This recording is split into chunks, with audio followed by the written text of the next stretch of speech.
I'm not exercising my full capabilities right now.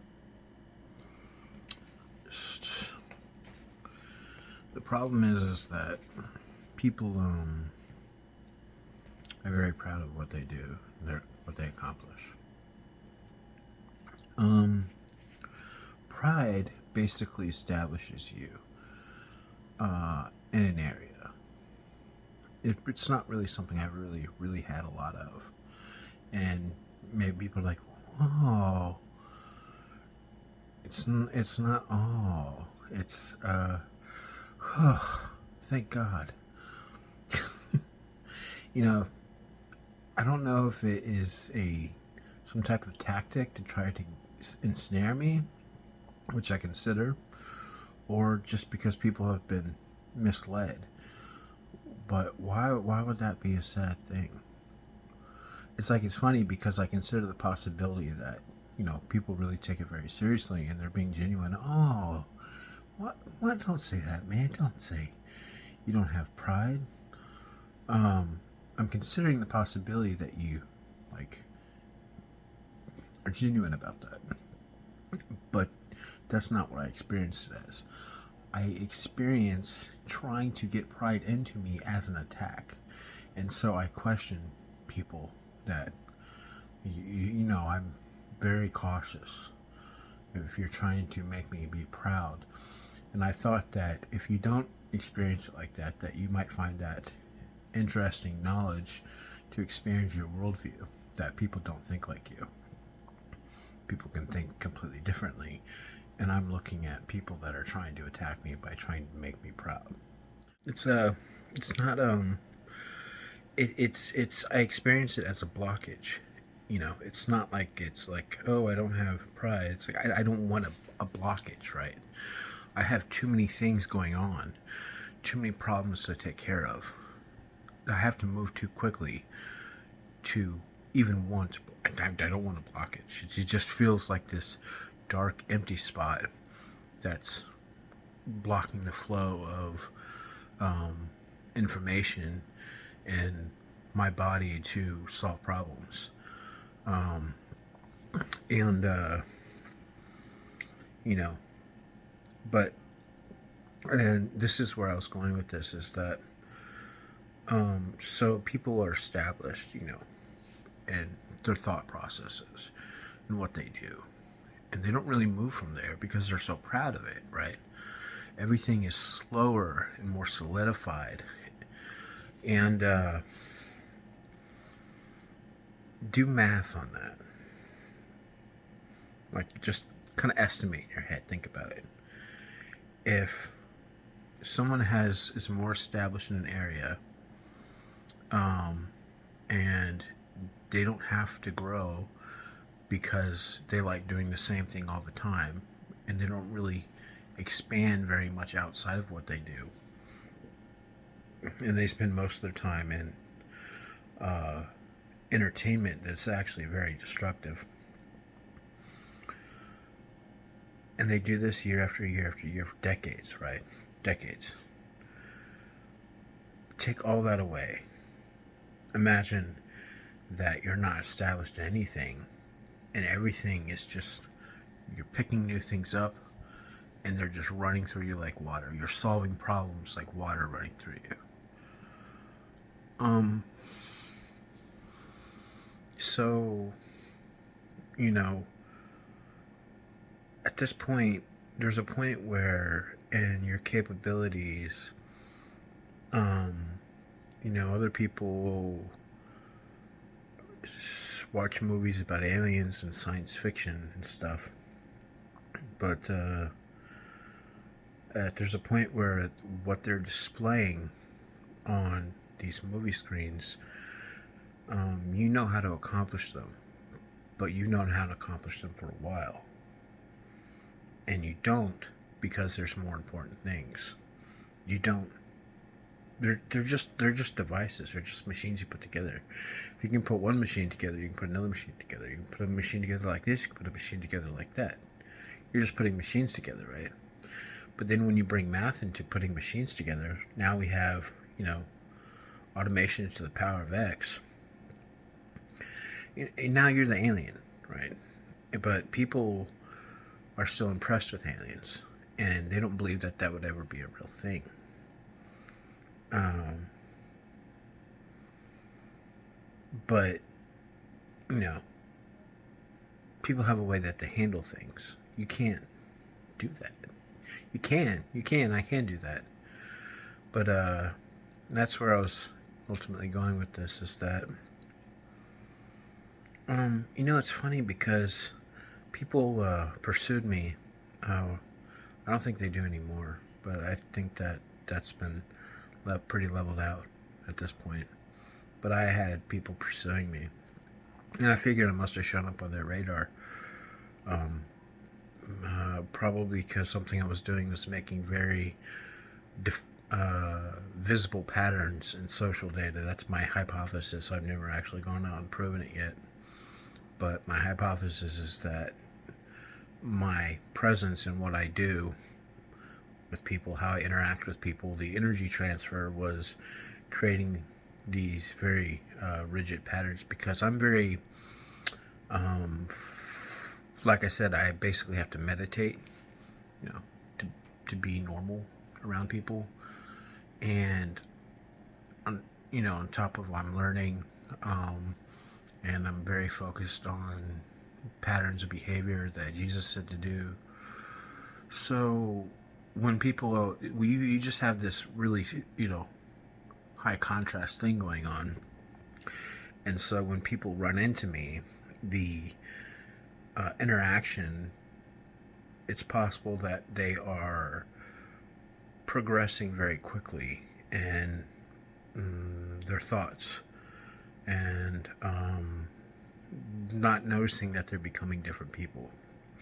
But other people are noticing that they're becoming different people.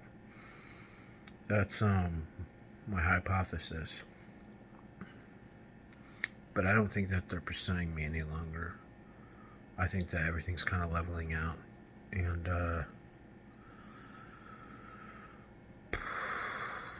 basically, it seems that they are pursuing me because I showed up on their radar as somebody with too much power. Who am I? Who is this guy? We don't know him. He just shows up. And he has these incredible blue eyes. And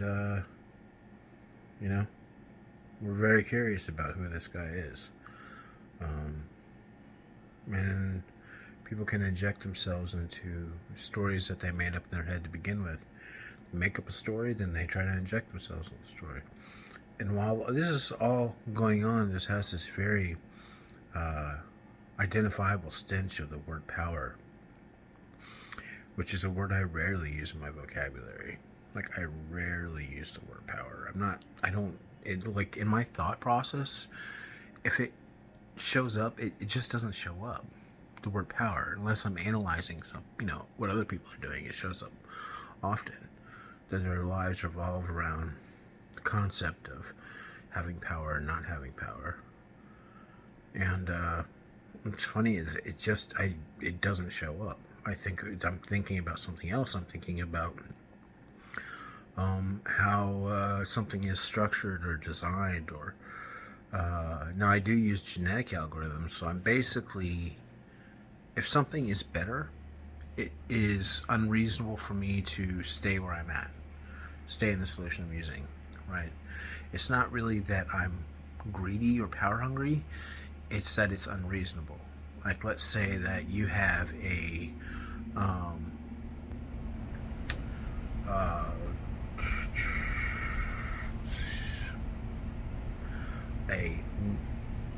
Ford Pinto, right?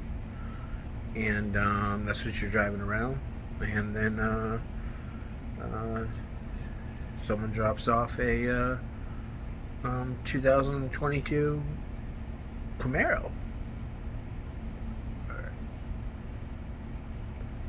It's you can find some kind of like value in the Ford Pinto still, kind of like fun little thing, drive around like a go-kart or whatever, like a little car, but it's like it's not reasonable, and that's what it feels like to me very quickly. It's like this light in me, like this. It's like a light. It's like a soft, warm light that um, when something better comes along, I have to pick it up and use it instead, or else I feel like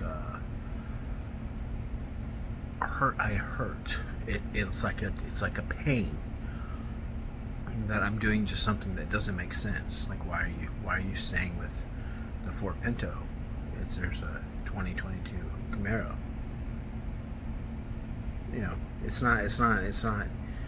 You know, people want to make it into something else, because I think what's happened is that they have basically avoided doing the right thing so much. They have made this entire world around themselves on how they're righteous, and they're righteous by what they deny themselves of. They're righteous by um, being able to appreciate different things in their life, and it's all avoiding doing what Jesus said to do. Instead of doing what Jesus said to do, you're making this whole world around yourselves. You know, that seems like it's a good idea. It seems very righteous, but you know, it's not. You know, if it's good to appreciate things, but it's not.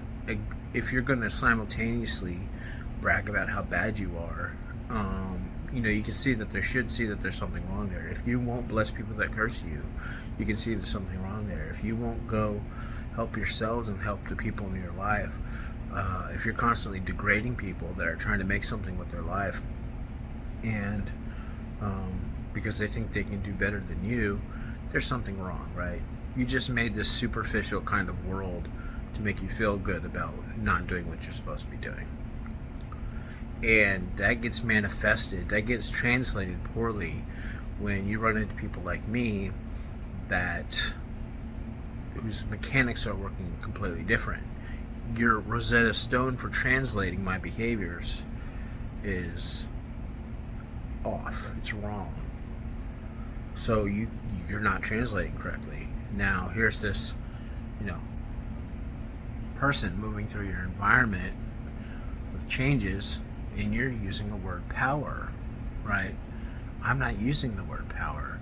I'm really using the word equilibrium.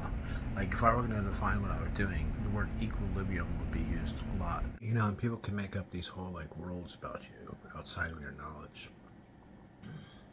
I think that's what's going on, or what was going on, may still be going on, but you know, they can make up this entire like world about you, and you're something in it, maybe something important, but they're caught in a story. They're caught in a dominated strategy. It's just a story that they're living in, and things aren't really what they're defining them as. And if they get other people caught in the story and then they come meet me, they're not, you know, I think that there's eventually going to be some exchange of information where they find out the truth that my name's Adam, and I have autism, and I live in a house, and it's a double-wide mobile home that I don't own. I live here with my wife's grandma and my wife, and I have a dog named Bella, and I was born in 1985. This is what my understanding in the world is like. There's no story.